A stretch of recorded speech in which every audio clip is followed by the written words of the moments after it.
इस साल जो अनप्रेसिडेंटेड रेन्स की बात की जाती है कि जो बारिशें हुई हैं अब वो इतने बड़े नंबर में हुई हैं कि ये चीज़ इनेविटेबल थी, इसको अवॉइड करना बहुत मुश्किल था। मुल्क में जो सैलाबी सूरत हाल है, अब भी कहा जा रहा है PDMA NDMA की तरफ से कि अगले 4-5 दिन मज़ीद क्रिटिकल हो सकते हैं। साउथ पंजाब की और सिंध की तरफ जो रेलें जा रहे हैं वहाँ भी एक तबाही की सूरत हाल है। तो आपको क्या लगता है कि जो प्रीएम्प्टिव मेजर्स थे ये सब कुछ होने से पहले, क्या ये पॉसिबल नहीं था कि हम डैमेज कंट्रोल करते, या फिर इस नौइयत की अगर बारिशें किसी भी मुल्क में दुनिया में हो जाएं तो यही होना था जो हो रहा है?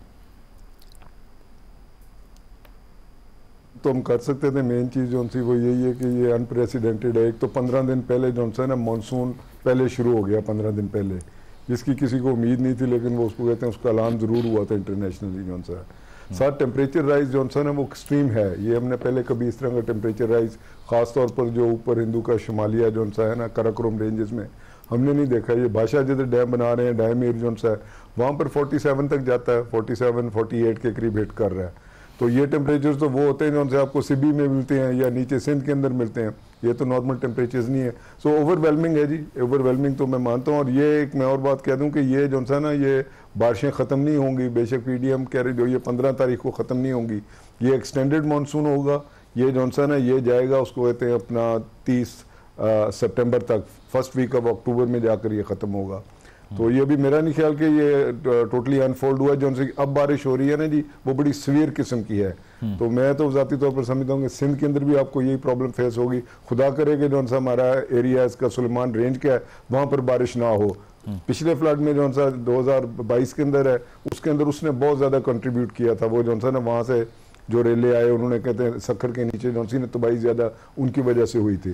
तो इस साल ओवरवेलमिंग है। कोई भी कंट्री जोनसी पाकिस्तान क्या मतलब कोई भी हो, हिंदुस्तान में भी आप देख लें गो पानी को उसके पास स्टोरेजेस बहुत ज़्यादा हैं, बहुत ज़्यादा उसने मतलब ना अपना सिस्टम को बेहतर किया हुआ है, लेकिन वो भी ओवरवेलम है। पंजाब में है जो सा उसको हिमाचल प्रदेश में जो सा उधर हो रहा है। तो ओवरवेलमिंग सिचुएशन है। हमारे लिए थोड़ी सी हमारे साथ जाती ये भी हो रही है कि एक तो बारिश जो तंग कर रही है, दूसरा ये आबी जारियत वाला जो सा है ना ये भी इसकी भी काफ़ी सारे हद तक जो सा है ना इसकी भी बात दुरुस्त है कि जी जो सा इंडिया इसका थोड़ा सा ना वो फ़ायदा उठाने की कोशिश कर रहा है। परवेज साहब मुझे ये बताइए, ये जो वाटर मैनेजमेंट की बात होती है वो आपको नहीं लगता कि बहुत बड़ा एक मसला है? बेशक बारिशों का आपने जिक्र किया, दीगर चीज़ों का किया, लेकिन जो हमारे यहाँ इलीगल कंस्ट्रक्शंस का इशू है या फिर जो बैराजेस हमने कॉलोनियल एरा से अब तक हमने इनहेरिट किए हैं, जिस तरह से हमने अपने दरियाओं को मैनेज किया है, उसने मज़ीद नहीं बिगाड़ पैदा किया?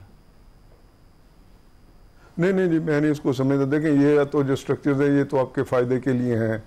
कंट्रीज़ हम कोई अकेले कंट्री नहीं है उसको। अगर आप देखेंगे अपना अमेरिका जो सा 80,000 से ऊपर डैम है, 6-7 हज़ार स्ट्रक्चर जो सा ना वो बड़े डैमों का है। इसी तरह चाइना को ले लें, इंडिया 5,000 डैम ऑलरेडी कंस्ट्रक्टेड है, 500 कंस्ट्रक्ट कर रहा है। ये बात कतई नहीं है। ये कोई एक व्यू पॉइंट दिया जाता है कि ये डैमो ये जो सा स्ट्रक्चर्स ने हमें कुछ नुकसान पहुंचाया। स्ट्रक्चर्स जो से ना वो आपको मैनेज करने के लिए एक जो सी ना एक ऑप्शन देते हैं जो से स्ट्रक्चर्स होते हैं। तो जो से हमें तरबेला ने अच्छी तरह सर्व किया है, मंगला ने सर्व किया, उन दोनों मेन रिवर्स के ऊपर जो सा ना पानी को होल्ड करता है। हमें तो जो से हमारी बदबख्ती ये है कि 1960 में जो से हमने ऑप्शंस दी थी जो से हमने जो उसमें इंफ्रास्ट्रक्चर बताया हुआ था उसको तो हमने कभी फॉलो अप ही नहीं किया। वो 1-2 डैम बनाकर हम बिल्कुल साइड पर बैठ के, ये भी जो से वर्क्स हैं ये उसके तहत आए थे जो सा सिंध तासमादा के तहत। अभी जो से आपके पुराने स्ट्रक्चर्स हैं जो सिंध के अंदर हैं, खासतौर पर जैसे गुद्दू है या उसको कहते हैं सक्खर बिराज है, ये डैम्स ये जो से स्ट्रक्चर हैं अपनी उम्र पूरी कर चुके हैं। अंग्रेज इनको 80 साल देकर गया था, ये तो अब 100 साल के करीब जो से पहुंच रहे हैं। तो ओवर एक्सटेंड हम इनको कर रहे हैं। तो हमें बहुत केयरफुली जो है आगे जो है मूव करना चाहिए। इस साल जो हो रहा है वो ये कि ये ज्यादा जो फोकस हुआ है वो 3 रिवर्स पर आ रहा है जिसको हमने इंडिया ने जो है ना सिंध तासमादा के तहत हमने दिए हुए हैं। सतलुज है, सतलुज ब्यास है, उसके बाद रावी है, और उसके बाद जो है ना आगे जो है ये चिनाब के ऊपर, यहाँ पर हम ज्यादा फोकस कर रहे हैं ना, ज्यादा फ्लडिंग इस एरिया में आ रही है। सही। ये मुनीर साहब, ये परवेज साहब ने भी जो बात की कि ग्लेशियल मेल्ट की वो बात कर रहे थे। अब अगर पाकिस्तान के कार्बन एमिशंस की बात करें, ये नेचुरल फिनोमेना है या फिर ये ह्यूमन इंटरवेंशन की वजह से हुआ है? क्योंकि हमारे यहाँ तो कोई इतनी बड़ी इंडस्ट्रियल एक्सरसाइज नहीं हो रही कि जो ग्लेशियर्स पाकिस्तान में मौजूद हैं, जिसको GLOF भी कहते हैं, वो सब इतना ज़्यादा हो जाए कि अब एक मेल्टिंग पॉट की सिचुएशन है। जैसी गर्मियाँ आती हैं जो टेम्परेचर है वो उतना ही हो जाता है नॉर्थ में जितना पहले अर्बन सेंटर्स में था। तो ये कौन है जिम्मेदार इसका, और इंटरनेशनल कम्युनिटी पे जिम्मेदारी आनी चाहिए? मुजफ्फर साहब, ये है कि ग्लोबल फिनोमिना तो ये है, और जो एक ओवरऑल सूरत हाल है, जो ग्रीन हाउस गैस इमिशंस का इतना ज़्यादा अखराज हुआ है, उसकी वजह से जो ग्लोबल वार्मिंग, अब उसके जो इम्पैक्ट्स आ रहे हैं, ग्लोबल फिनोमिना तो ये बिल्कुल है। हमारे यहाँ अगर इंडस्ट्रियल इमिशंस इतनी ज़्यादा नहीं हैं, लेकिन हमारे यहाँ जो लोकल इन्वायरमेंटल डिग्रेडेशन है वो बहुत ज़्यादा है। एक बंदा वैसे गरीब हो और ऊपर से बीमार हो, तो आप ज़रा इसकी मिसाल को ज़रा देखें तो वो कितना ज़्यादा वल्नरेबल होगा। एक हमारे जो इकोसिस्टम्स हैं, जो लोकल हैबिटेट्स हैं, वो सबसे ज़्यादा वल्नरेबल कर दिए गए हैं 2-3 वजूहात की बिना के ऊपर। एक तो आप गिलगित बल्तिस्तान को और या पूरे अपने केपी को भी देखें और बाकी जगहों को, तो जो डिफॉरेस्टेशन का लेवल है, वर्ल्ड बैंक की अभी जो रिपोर्ट आई है उसमें यह है कि पिछले साल 1.7% जो है हमारा फॉरेस्ट जो है वो काट दिया गया है। मतलब अब जब ऐसी कोई सूरत हाल होगी, ये 1.7% जंगलात की डिक्रीज होना, ये बहुत बड़ा अलार्मिंग सिचुएशन है हमारे लिए।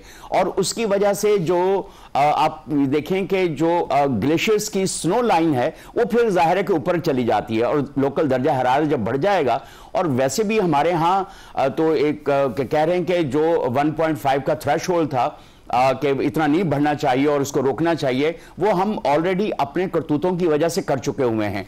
और अब हमें कहीं ना कहीं, और ये जो डिफॉरेस्टेशन वाला अमल है, इसमें जो एक पॉलिटिकल एलीट का और टिम्बर माफिया का जो नेक्सस है वो बहुत वाज़ेह है, और इसमें ब्यूरोक्रेसी जाहिर है कि उसके बगैर आप ये सारी चीज़ें नहीं कर सकते। जिस तरह से लाइसेंस दिए जा रहे हैं और वो बेतहाशा बेदरेग हर साल आप मिलियंस दरख्त काट देते हैं, एक तो ये फिनोमिना है। दूसरा, इन्वायरमेंटल इंपैक्ट असेसमेंट चाहिए होती है किसी भी कंस्ट्रक्शन के लिए, और हमारे यहाँ जिस तरह दरियाओं के अंदर जो इंक्रोचमेंट्स हो रही हैं, वहां पे कंस्ट्रक्शंस हो रही हैं। दूसरी तरफ अगर हम देखें, जो हमारे रिवर बैंक्स हैं वो हमने तबाह बर्बाद कर दिए हैं।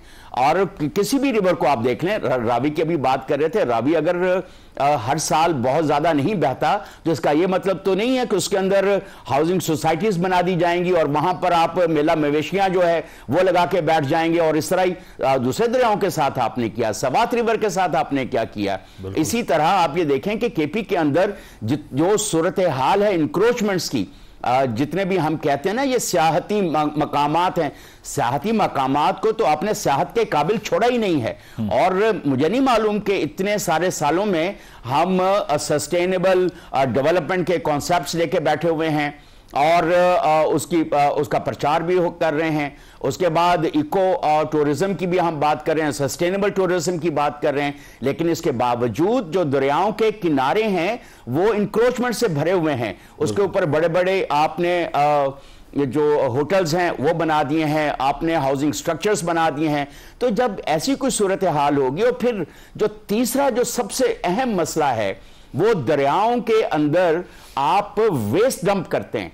जब आप वेस्ट डंप करेंगे, मुझे आप बताएं, जब आप कुदरत के साथ इतना ज्यादा बुरा सलूक करेंगे, यहां तो आप किसी एक इंसान के साथ बुरा सलूक करें, चाहे उसके पास इतनी ताकत हो ना हो, वो रिवर्ट बैक करता है। तो अब आप मुझे ये बताइए कि दरियाओं ने तो अपने रास्ते पे बहना है, आपने अगर कंस्ट्रक्शंस कर दी हैं, आपने उसके अंदर वेस्ट डंप कर दी है, आपने अपने जो स्नो लाइन है ग्लेशियर्स की, आप उसको ऊपर ले गए हैं। अब पहले हम ये सुनते थे कि 30-40 जो ग्लेशियर मेल्टिंग की वजह से जो लेक्स बनती हैं वो 30-40 हैं। अब हम कह रहे हैं कि वो कई जो बहुत ज्यादा वल्नरेबल हैं वो कोई 300 से ऊपर हैं, और वैसे हम कह रहे हैं कि 3-4 हजार के करीब ऐसी लेक्स बन चुकी हैं। तो क्या वजह है कि आप दिन ब दिन जो लोकल इन्वायरमेंटल डिग्रेडेशन है वो नहीं रोक पा रहे, और इतने मिलियंस डॉलर्स लगाने के बावजूद वो पैसा कहां जा रहा है?